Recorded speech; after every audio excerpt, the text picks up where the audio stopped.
జీవితంలో సగభాగం రాష్ట్ర ప్రభుత్వానికి పనిచేసి చివరికి రిటైర్ అయిన తర్వాత రావాల్సిన హక్కులు అందజేయడంలో రాష్ట్ర ప్రభుత్వం గత ప్రభుత్వం మాదిరిగానే తీవ్రమైన నిర్లక్ష్యం చేస్తుందని, రాబోయే కాలంలో కూడా ఇలాగే కొనసాగితే రాష్ట్ర వ్యాప్తంగా ఉద్యమానికి శ్రీకారం చుడతామని రాష్ట్ర ప్రభుత్వ పెన్షనర్ల సంఘం తెలంగాణ రాష్ట్ర అధ్యక్షులు రాజేంద్రబాబు, ప్రధాన కార్యదర్శి నరసింహారావు, రాష్ట్ర కార్యదర్శి యాదయ్య తదితరులు కాంగ్రెస్ ప్రభుత్వానికి హెచ్చరిక చేశారు.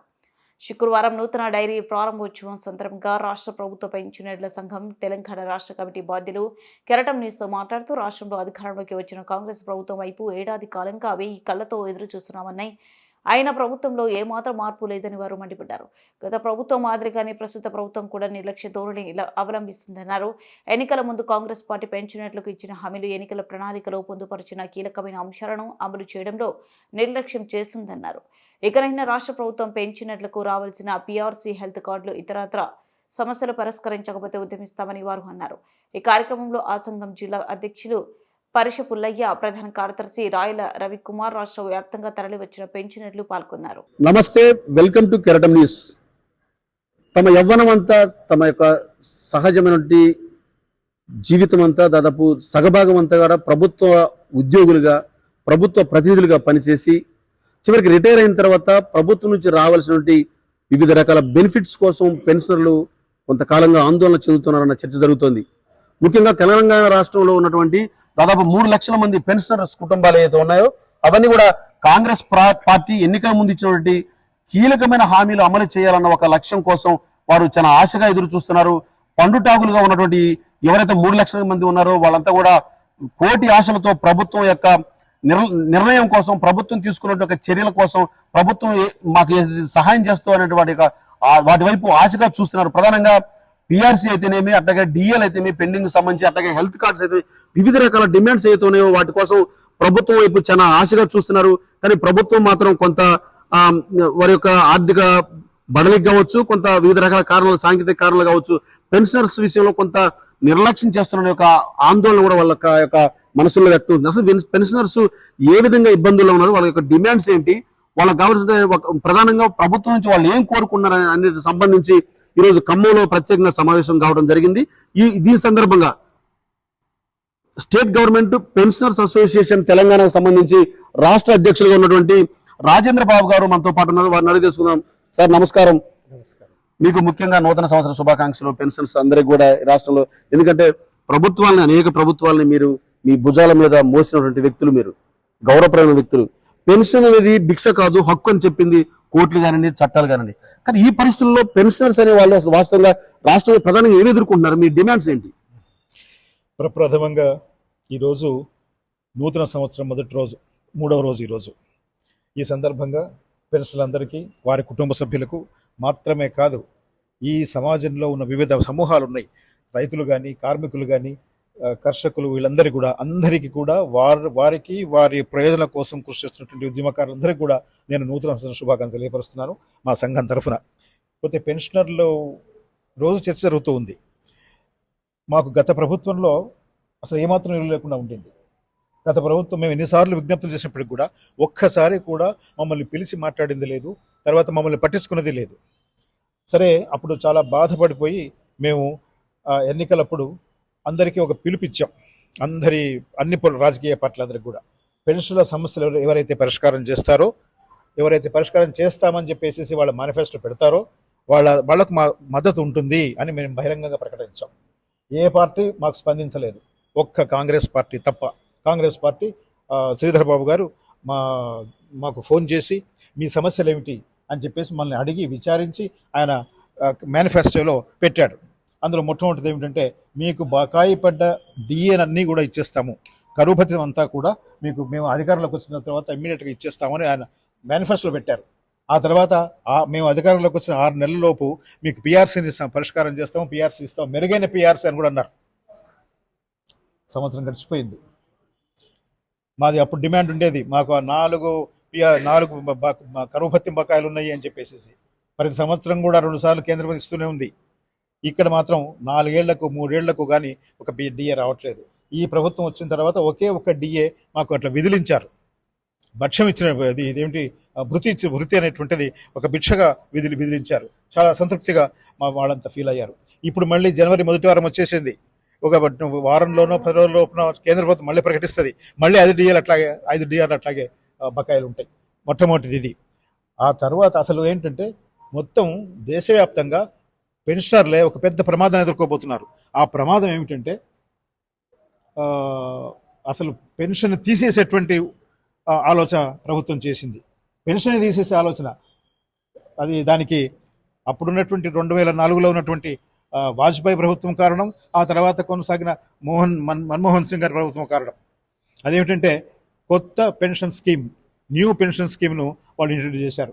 దాని ప్రకారము అసలు పెన్షన్ ఉండదు, ఏదో 30% అంత మాత్రమే రిటర్న్ వాళ్ళకి ఇస్తారు వాళ్ళ దాంట్లో. అది న్యూ పెన్షన్ స్కీమ్. అది ఆ న్యూ పెన్షన్ స్కీమ్ వ్యతిరేకిస్తూ మేము అంటే అప్పుడేమో 2004లో అది వచ్చింది. వాజ్పేయి గారి ప్రభుత్వంలో అది ప్రవేశపెట్టబడింది. ఆయన వెళ్ళిపోయిన తర్వాత మన్మోహన్ సింగ్ గారి ప్రభుత్వం అది కంటిన్యూ చేశారు. అంటే అప్పుడు అసలు సమస్య కాదు, ఎందుకంటే చాలా లేటుగా ఉద్యోగాలు వచ్చినాయి. 2004లో చాలా లేటు వయసులో ఉద్యోగాలు ఉన్న వాళ్ళు మాకు ఉద్యోగం వస్తాలు పెన్షన్ సంఘం తర్వాత చూసుకుందని అనుకున్నారు. కాబట్టి అప్పుడు ఒక ఉద్యమంగా అది రాలేదు. పోతే ఇప్పుడు 20 ఏళ్ళు అయిపోయింది వాళ్ళకు అప్పుడే లేటుగా ఉద్యోగం చేరారు కాబట్టి వాళ్ళకు రిటైర్మెంట్ కూడా దగ్గర పడుతుంది. వాళ్ళు ఇప్పుడు ఆ పెన్షన్ స్కీమ్, పెన్షన్ లేనటువంటి ప్రయోజనకరమైన పెన్షన్ లేనటువంటి దాంతో ఇబ్బంది పడుతున్నారు. అట్లా పెన్షన్ తీసేసేటువంటి ఒక దుర్మార్గమైన ఆలోచన ప్రభుత్వాలు చేస్తూ ఉన్నాయి. అది తీసేస్తాము, మళ్ళీ ఓల్డ్ పెన్షన్ స్కీమ్ పెడతాము అని చెప్పేసి కాంగ్రెస్ ప్రభుత్వం చెప్పింది అధికారంలో రాకముందు.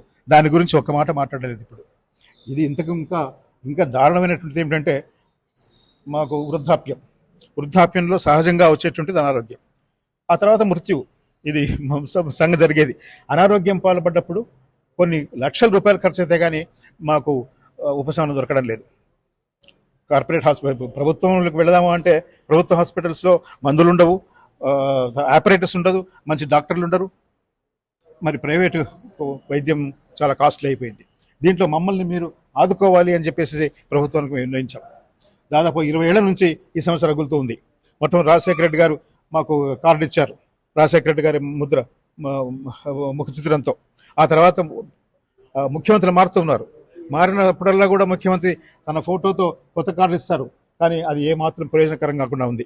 కాబట్టి మా యొక్క ప్రధాన డిమాండ్ ఏమిటంటే 10 లక్షల వరకు ఉచిత నగదు రహిత చికిత్స అందించాలి ప్రతి పెన్షనర్కు అనేటువంటిది మా మెయిన్ డిమాండ్. దీని మీద కొన్ని అంటే మేము ఉద్యమాలు చేస్తే అంటే ఇప్పుడు దేశంలో కూడా ఒక ఫెడరేషన్ ఉంది, మా పెన్షనర్స్ ఫెడరేషన్. దాని యొక్క ఫైనాన్స్ సెక్రటరీ నేను నేషనల్ లెవెల్లో. మేము చేసినటువంటి పోరాటానికి అక్కడ ఉత్తరప్రదేశ్లో వాళ్ళు దిగి వచ్చి 10 లక్షల రూపాయల వరకు క్యాష్లెస్ ట్రీట్మెంట్ అమలు చేస్తున్నారు. అంటే అది డిసీజ్ వైజ్గా, అంటే ఈ డిసీజ్కు ఇంత, ఈ డిసీజ్కి ఇంత అని చెప్పేసి అది ఇప్పుడు అమల్లో ఉంది. అట్లాంటి పథకాన్ని ఇక్కడ ఈ రాష్ట్రంలో కూడా అమలు చేయాలి అని చెప్పేసి మేము ముఖ్యంగా ముఖ్యమంత్రి గారికి విన్నవించుకుంటున్నాము. ఆ తర్వాత ఏమిటంటే ఇప్పుడు మామూలుగా ఏ జబ్బు వచ్చినా సరే డాక్టర్ దగ్గరికి వెళ్తాం, ఒక 1000 రూపాయల కంటే తక్కువ ఖర్చు ఉండదు. అంటే ఖర్చులు కానీ ఆయన ఫీజు కానీ ఇవన్నీ కనీసం మినిమం 1000 రూపాయలు ఉంటుంది. తనకు, తన భార్యకు, భర్తకు హాస్పిటల్కి వెళితే, డాక్టర్ వెళితే 1000-2000 కంటే తక్కువ ఖర్చు కావట్లేదు. కాబట్టి మాకు మెడికల్ అలవెన్స్ కింద 3000 రూపాయల ప్రతి నెల ఇవ్వాలి అని చెప్పేసి కూడా మేము డిమాండ్ చేస్తున్నాం. అంతకంటే ఇంకేమిటంటే ఈ మధ్య కాలంలో రీయింబర్స్మెంట్ పథకం ఒకటి ఉంది. అంటే మనం పెట్టిన ఖర్చును కొంత చేస్తారు, మెడికల్ రీయింబర్స్మెంట్. అది 1 లక్షకు మాత్రమే పరిమితం చేశారు. అది కూడా బిల్స్ సంవత్సరాల తరబడి పెండింగ్లో ఉంటున్నాయి. సంవత్సరాల తరబడి మాకు చెల్లింపులు జరగడం లేదు. కాబట్టి ఇమ్మీడియట్గా ఆ బిల్స్ అన్ని కూడా పరిష్కారం చేయాలి, ఇమీడియట్గా చెల్లింపులు జరపాలి అనేది కూడా మా ఇంకో డిమాండ్. సరే, ఇట్లా ఉన్నప్పటికీ ఇప్పుడు సివిపి అని ఒకటి వచ్చింది, కమ్యూటేషన్ వాల్యూ ఆఫ్ పెన్షన్. అంటే మేము రిటైర్ అయ్యేటప్పుడు కొంత అమ్ముకుంటాం, దానికి లంసమ్ గవర్నమెంట్ ఇస్తుంది. అది పెన్షనరీ బెనిఫిట్ ఒకటి. ఆ పెన్షనరీ బెనిఫిట్ సివిపిలో చివరికి మేము కోర్టుకి వెళ్తే కానీ అంటే మేము తీసుకున్న డబ్బు పూర్తిగా చెల్లించిన తర్వాత కూడా ఇంకా 3-4 ఏళ్ళు ఎక్కువ వసూలు చేస్తున్నారు. ప్రభుత్వం 15 ఇయర్స్ ఉంది, కానీ మేము తీసుకున్నటువంటి అమౌంట్ 12 ఇయర్స్ లోపలనే కంప్లీట్ అవుతుంది. అయినప్పటికీ కూడా ఇంకా 3 years ఎక్సెస్గా చేస్తున్నారు. ఇది కాదు, ఇది అన్యాయం ఇది అని చెప్పేసి కోర్టు కూడా చెప్పింది. ఇది చాలా తప్పిది. మిగతా అందరికి కూడా మీరు ఎవరికైతే 12 years కంప్లీట్ అయిందో వాళ్ళందరికీ కూడా ఆపు చేయండి రికవరీని అని చెప్పేసి. సరే, దాని మీద కోర్టు నడుస్తూ ఉంది. మేము చేసేది సరే కోర్టుకు వెళ్ళా మేము కరెక్ట్ మీరు ఏం చెప్పినందుకు కనీసం ఇప్పుడైనా సరే మీరు కోర్టుకు చెప్పండి, మేము చేస్తున్నాము 12 సంవత్సరాలకు కంప్లీట్ అయిన వాళ్ళకు ఆపిస్తున్నామని చెప్పండి, మీరు ఒక నిర్ణయం తీసుకోండి అని చెప్పేసి కోర్టు వారిని ప్రభుత్వం వారిని కోరుతున్నాం. ఇట్లా చాలా సమస్యలు ఉన్నాయి. మా ప్రధాన ఒక కార్యదర్శి రాష్ట్ర అధ్యక్షులుగా మీరు ప్రభుత్వానికి ఇవన్నీ ఈ డిమాండ్స్ ఏతున్నాయో వీటన్నిటికి సంబంధించి ఒక తండ్రిగా ఈ యూనియన్కి ఒక బాధ్యుడిగా ప్రతిపాదన ఎన్నిసార్లు పెట్టారు, ప్రభుత్వానికి ఎన్నిసార్లు దీన్ని విన్నవించారు? మేము ఈ సంఘానికి రాష్ట్ర అధ్యక్షునిగా ప్రధాన కార్యదర్శిగా 1919లో 19 సంవత్సరంలో ఎలక్ట్ అయ్యాం. అప్పటి నుంచి ఇంతవరకు కనీసం ఒక 100 సార్లు ముఖ్యమంత్రులను మంత్రులను అడిగి ఉంటాం. రిప్రజెంటేషన్స్ మా దగ్గర ఉన్నాయి. తర్వాత ప్రతి సంవత్సరం కూడా పెద్ద ధర్నా కార్యక్రమం చేస్తున్నాం. మేము ధర్నా కార్యక్రమం చేస్తూ ఏ ధర్నా కూడా 2000 మంది కంటే తక్కువ పెన్షన్ రిటర్న్ కాలే. అయినా సరే ప్రభుత్వానికి పట్టింపు లేదు. మేము ముఖ్యమంత్రి గారిని కలిసే ప్రయత్నం చేశాము. భట్టి విక్రమార్క గారితో చాలాసార్లు మాట్లాడాము వారితో. తర్వాత గత సంవత్సరం మా డైరీ కూడా వారే ఆవిష్కరణ చేశారు. తర్వాత దామోదర రాజనరసింహ గారితో పెద్ద భేటీ అయ్యింది. చీఫ్ సెక్రటరీ శాంతకుమార్ గారితో కలిసాము 2-3 సార్లు. అయినా సరే పాజిటివ్ స్పందన లేదు. కలిసినప్పుడల్లా కూడా మాట్లాడుతున్నారు, మేము చూస్తామంటారు, కానీ చూడరు. ఇది మా పరిస్థితి. కాబట్టి మేము ప్రభుత్వం చేసే విజ్ఞప్తి ఏమిటంటే, ఈ 3 లక్షల మంది పెన్షనర్లు వాళ్ళ కుటుంబాలు దృష్టిలో ఉంచుకోండి. మీకోసం మేము శ్రమపడ్డాం, మా యవనమంతా మీకోసం వినియోగించాం. కాబట్టి మీరు ఒక సానుకూల వైఖరితో మమ్మల్ని పట్టించుకోండి అని చెప్పేసి మేము పదే ప్రభుత్వం విజ్ఞప్తి చేశాము, చేస్తూనే ఉన్నాం. కాబట్టి ప్రభుత్వం మీద చాలా తీవ్రమైనటువంటి ఆవేదనగా, చాలా ఆశగా ఎదురు చూస్తున్నారు పెన్షనర్లు. వాళ్ళకి న్యాయంగా చట్ట ప్రకారం రావాల్సినటువంటి డిమాండ్స్ ఏవైతున్నాయో, హక్కులు ఏవైతున్నాయో వాటిని సాధించుకోవాలనే ప్రయత్నంలో ప్రభుత్వానికి చాలా దీనంగా వాళ్ళు తెలియజేస్తున్నారు. అనేకమైన సందర్భాల్లో నిరసనలు వ్యక్తం చేస్తున్నప్పటికీ ప్రభుత్వాలు మాత్రం చులకనగా చూస్తున్నాయి, సీతకన్ను వేస్తున్నాయి తెలియజేస్తున్నారు. ఇదే అంశానికి సంబంధించి తెలంగాణ రాష్ట్ర ఇదే యూనియన్ కి సంబంధించి ప్రధాన కార్యదర్శి నరసింహరావు గారు ఉన్నారు. వారిని కూడా అడుగుతున్నాం. సార్ నమస్తే. వాస్తవంగా మీకు 1% కాంట్రిబ్యూషన్ అనేది ఒకటి ఈ మధ్య కాలంలో మీ ముందుకు వచ్చింది, పెన్షనర్ల ముందుకి. అసలు అది బుట్టదాఖలైందా? దాని యొక్క అది ఏ విధంగా ప్రాసెస్ లోకి వచ్చినట్టు వచ్చి వెనక్కిపోయింది పెన్షన్లకు సంబంధించి? అది పిఆర్సీ కమిషన్ లాస్ట్ ఇయర్ రిపోర్ట్లు సబ్మిట్ చేసింది సార్. పిఆర్సీ కమిషన్ ఇచ్చిన ప్రకారంగా మేము కేసీఆర్ దగ్గరికి వెళ్ళాము, ఈ విషయం చెప్తే ఆయన జీవో కూడా తెచ్చాడు. 1% మేము, 1% గవర్నమెంట్ కాంట్రిబ్యూషన్ ఇస్తుంది. దానికి ఒక కమిటీ కూడా వేశాడు.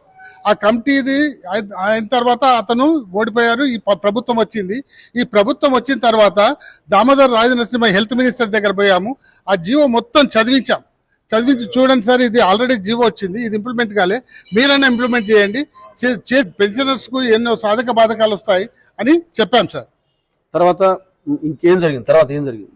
ఇప్పుడు ఏంటంటే, ఏ జబ్బుకు అయినా, ఏ హాస్పిటల్ పోయినా ఫస్ట్ కనీసము మినిమం ₹1,00,000 సార్. 1,00,000 నుంచి 10 లక్షలు ఖర్చు అవుతాయి. అయితే ఆ తర్వాత మనం మెడికల్ బిల్స్ రియంబర్స్మెంట్ కు సబ్మిట్ చేస్తే జనవరి 24 నుండి ఈ రోజు దాకా ఒక్క బిల్ కూడా పాస్ కాలేదు, ఇంతవరకు రాలేదు. అదేవిధంగా మన పెన్షనర్స్ చనిపోతే ఏది ఫ్యూనరల్ ఫండ్ అంటే పరిస్థితి ప్రభుత్వంలో ఉంది. కాబట్టి ఈ ప్రభుత్వాన్ని మేము డిమాండ్ చేస్తున్నాం ఏమిటంటే, తప్పకుండా మీరు పెన్షనర్స్ ను ఆదుకుంటారా. ఈ విషయాల్లో మేము 12 మంది మినిస్టర్కు మెమరాండమ్స్ ఇచ్చాం, మళ్ళీ ముఖ్యమంత్రికి ఇచ్చాం. ఇచ్చిన తర్వాత అన్ని జిల్లా హెడ్ క్వార్టర్స్ లో ధర్నాలు చేశాం. తర్వాత ఇందిరా పార్క్ దగ్గర మౌన దీక్ష చేశాం. మౌన దీక్షలో ఏం లేదు, మేము నల్లబట్ట మూతి కట్టుకొని వేరే మిత్ర సంఘాలను పిలిచి వాళ్ళతో మాట్లాడిచ్చాం. అయినా ఈ రోజు దాకా ఏమి ఉపయోగం లేదు సార్.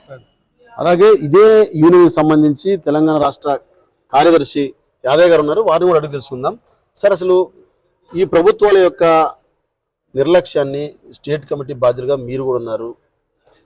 తర్వాత భవిష్యత్తులో మీ యొక్క డిమాండ్స్ ఎలా ఉన్నాయి, మీ యొక్క కార్యాచరణ ఎలా ఉండబోతుంది? ముందుగా ప్రభుత్వానికి, పెన్షనర్ మిత్రులకు, ప్రజలందరికీ నూతన సంవత్సర శుభాకాంక్షలు తెలియజేస్తూ, ఇప్పుడు మేము డైరీ ఆవిష్కరణ సందర్భంగా ఈ ఖమ్మం పట్టణానికి రావడం జరిగింది. మరి ఇక్కడ ఉన్నటువంటి విషయం ఏమిటంటే, రాష్ట్ర ప్రభుత్వానికి మేము ఎన్నోసార్లు విజ్ఞప్తులు చేస్తూ ఉన్నాం.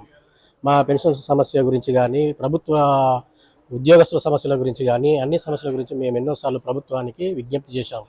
గత సంవత్సరం 2024 జనవరిలో భట్టి విక్రమార్క గారితో డైరీ కూడా ఆవిష్కరణ చేయడం జరిగింది. ఆ సందర్భంగా సమస్యల గురించి వివరించడం జరిగింది. వారు ఏమన్నారనంటే, ప్రభుత్వం ఆర్థికమైనటువంటి పరిస్థితుల్లో ఉన్నది, ఇబ్బందుల్లో ఉంది, కాస్త మీరు ఆగండి అని చెప్పేసి చెప్పడం జరిగింది. సరేలే అనుకున్నాము. 1 నెల, 2 నెలలు, 3 నెలలు, 6 నెలలు, 7 నెలల తర్వాత, 8 నెలల తర్వాత ఒక్క డిఏ ఇవ్వడం జరిగింది. సార్ 5 డిఏలు పెండింగ్లో ఉన్నాయి మరి అని చెప్పేసి ఎన్నోసార్లు మేము విజ్ఞప్తి చేసినప్పటికీ కూడా వారు మమ్మల్ని నచ్చజెప్పుకుంటూ వచ్చి ఒకే ఒక్క డిఏ ఇవ్వడం జరిగింది. అయితే మొన్న జరిగినటువంటి ఈ మంత్రిమండలి సమావేశం మొన్న ఫస్ట్ నాడు జరిగింది. అందులో కూడా నేనేమనుకున్నా అంటే ఈ సందర్భంగా సంక్రాంతి కానుక, చాలా మంది ఏమంటారంటే గతంలో కానుకలని పాలాభిషేకాలు చేసుకున్నటువంటి వాళ్ళు ఉన్నారు. మరి ఆ నేపథ్యంలో మరి వీళ్ళు కూడా ఈ సంక్రాంతి కానుకగా కనీసం 1 డిఏనన్నా ఇస్తారా అనేటువంటి ఆశతో ఎదురు చూడడం జరిగింది. కానీ మా గురించి పట్టించుకున్నటువంటి ఉద్యోగస్తుల గురించి కానీ, పెన్షనర్స్ గురించి కానీ పట్టించుకున్నటువంటి పరిస్థితే లేదు. మరి వాళ్ళ యొక్క స్వప్రయోజనాలు లేకపోతే ఏంటో కానీ మొత్తానికి మాత్రం వాళ్ళు ఉద్యోగస్తుల్ని, పెన్షనర్స్ నిర్లక్ష్యం చేస్తున్నారు. ఈ నిర్లక్ష్యం అనేటువంటిది ఏదైతే ఉందో ఆ ప్రభావం ముందు పడుతుంది అనేటువంటి విషయాన్ని ప్రభుత్వానికి మేము తెలియజేస్తున్నాం. కాబట్టి తర్వాత మేమంతా కూడా ఈ నిమ్మలంగా మేము ఎన్నోసార్లు ప్రయత్నం చేశాము. మళ్ళీ మేము ధర్నా కార్యక్రమాన్ని ఎంచుకునేటువంటి పరిస్థితి వస్తుంది. మరి అదంతా కూడా గవర్నమెంట్ పట్టించుకొని ఇప్పటికైనా అటువంటి నేపథ్యంలో మేము పోకుండా మమ్మల్ని నిరోధించే విధంగా మా సమస్యలు పరిష్కరించాలని చెప్పేసి ముఖ్యమంత్రి గారికి, ప్రభుత్వ పెద్దలందరికీ కూడా విజ్ఞప్తి చేస్తున్నాం. కాబట్టి ఇప్పుడు ప్రభుత్వానికి మేము చేసినటువంటి ఏదైతే డిమాండ్స్ ఉన్నాయో ప్రస్తుతం అయితే సామరస్యంగా ఉంటాయి. కానీ భవిష్యత్తులో ఖచ్చితంగా మేము ఉద్యమ కార్యాచరణ ప్రకటించి ఉద్యమానికి శ్రీకారం చుట్టడం ఖాయం. దాదాపు రాష్ట్రంలో 3 లక్షల మంది కుటుంబాలుగా ఉన్నటువంటి పెన్షనర్లని నిర్లక్ష్యం చేస్తే మాత్రం ప్రభుత్వానికి తగిన విధంగా మేము సమాధానం చెప్తామని చెప్పి తెలియజేస్తున్నారు. కెమెరామెన్ వీరబాబుతో వనం నాగయ్య, కెరటం న్యూస్, ఖమ్మం.